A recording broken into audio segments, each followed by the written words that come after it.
Dr. Fawzi Bakawi, Director of the National Institute for Agronomic Research, thank you again for being with us today. What would you tell us about the different aspects of R&D? Merci beaucoup, merci d'être avec nous. Que pouvez-vous nous dire par rapport au travail qui est fait par l'INRA sur l'arganier? Quel est le projet sur lequel l'INRA travaille, notamment par rapport à la domestication de l'arganier? Tout d'abord, vous savez, la recherche sur l'arganier se fait dans plusieurs universités et dans plusieurs instituts de recherche, notamment à l'INRA au Maroc. Également, nous avons des travaux de coopération que nous menons avec d'autres pays.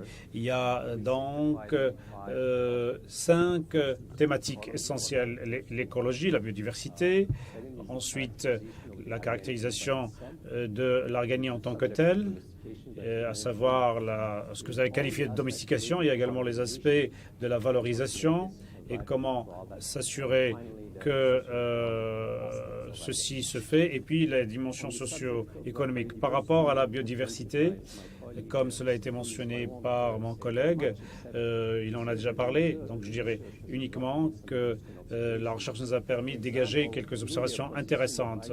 Par rapport à l'écosystème de l'arganier, il y a plus de 400 plantes aromatiques et médicinales qui sont servies. Nous pouvons donc tirer profit d'autres espèces qui poussent aux côtés de l'arganier. Aussi, les scientifiques de l'INRA ont trouvé une autre finalité spécifique à l'arganier dans la ville de Tamrir. Elle se trouve entre Agadir et Saouira, n'est-ce pas? Pas très loin d'ici. Donc voilà donc le premier aspect. Le deuxième aspect concerne la spécificité de l'arganier. Qu'est-ce qui fait que cet arbre est vraiment spécifique? Donc cette réalisation est conçue au niveau morphologique, au niveau physiologique et génétique. Morphologie, c'est qu'est-ce qui fait que l'arganier est comme elle est. Nous voyons différentes formes de feuilles et de fruits, etc. Donc le progrès qui a été réalisé au Maroc en collaboration avec d'autres partenaires concerne le séquençage du génome de l'arganier. Donc les génomes nous présentent les séquences de l'ADN et nous expliquent pourquoi l'arganier résiste à 50 degrés de température, pourquoi l'arganier a un système racinaire très très important. Donc il y a plusieurs thèses de doctorat qui ont été faites sur cette question. Il y a des marqueurs donc de l'ADN qui peuvent identifier des arbres en particulier avec leur propre empreinte. Et donc c'est une partie très importante dans la gestion des arbres de l'arganier. Le troisième aspect concerne la domestication, qui est un aspect très important en ce qui concerne le développement d'arbres à grande valeur ajoutée. Nous sommes encore aux premières phases de la domestication de l'arganier. Les palmiers ont été domestiqués il y a beaucoup de temps, avec des variétés telles que le mjoul, etc. Mais cela n'est pas encore le cas pour l'arganier. Mais nous allons y arriver.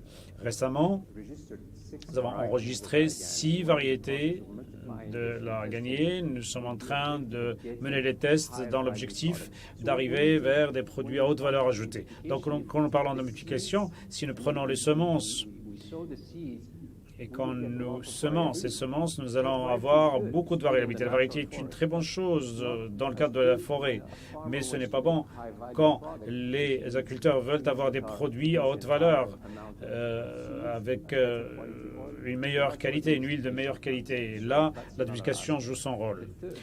Le quatrième aspect concerne la valorisation. Il y a beaucoup de recherches qui ont été menées sur cet aspect. Nous voyons ici les aspects biochimiques de l'huile. Qu'est-ce qui fait que l'huile d'argan soit une valeur à haute valeur ajoutée, notamment par rapport aux acides saturés ou pas,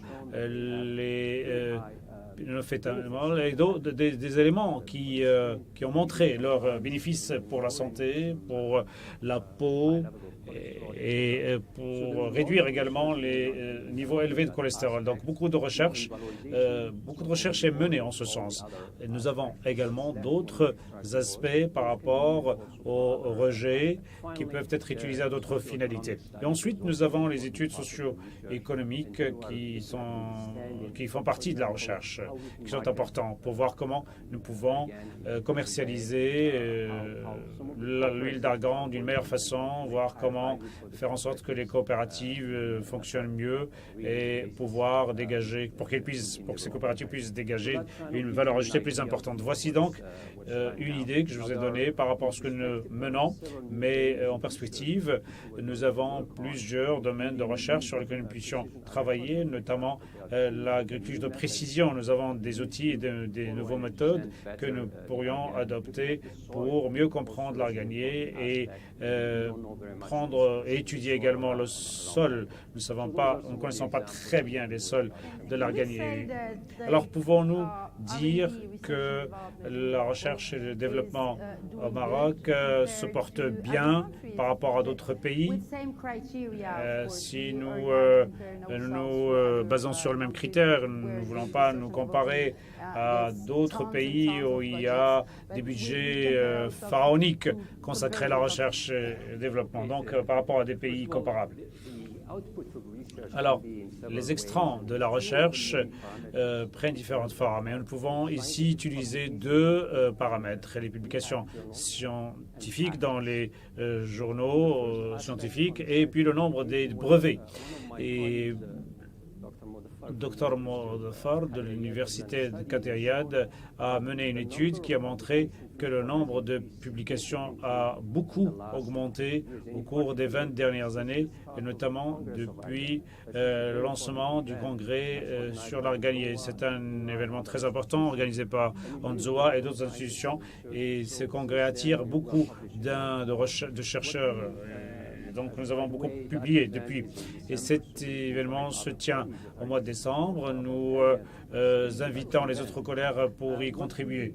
Donc nous avons trouvé également que quand nous comptons le nombre de publications, le Maroc vient en premier, que ce soit à partir du Maroc ou à partir d'autres collaborateurs ailleurs, mais ce sont des collaborateurs avec le Maroc. D'un autre côté, quand nous prenons en considération les brevets qui donc permettent de faire en sorte que le produit soit commercialement intéressant.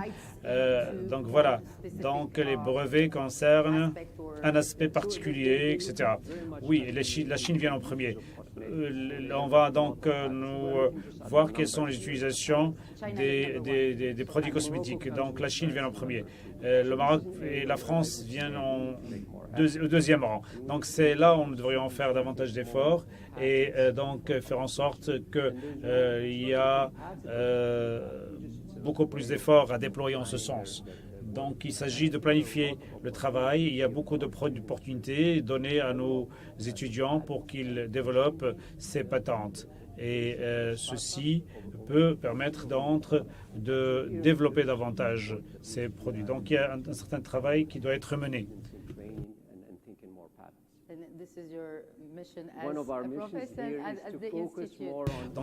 Donc il y a un certain intérêt qui est porté en ce sens pour en faire en sorte que les chercheurs soient des entrepreneurs.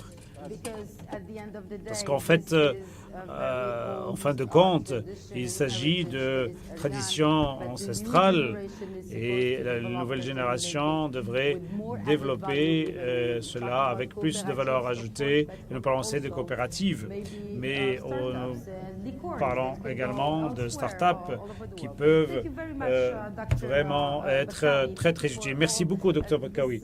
Merci pour ces informations très, très riches que vous venez de nous fournir. Et là,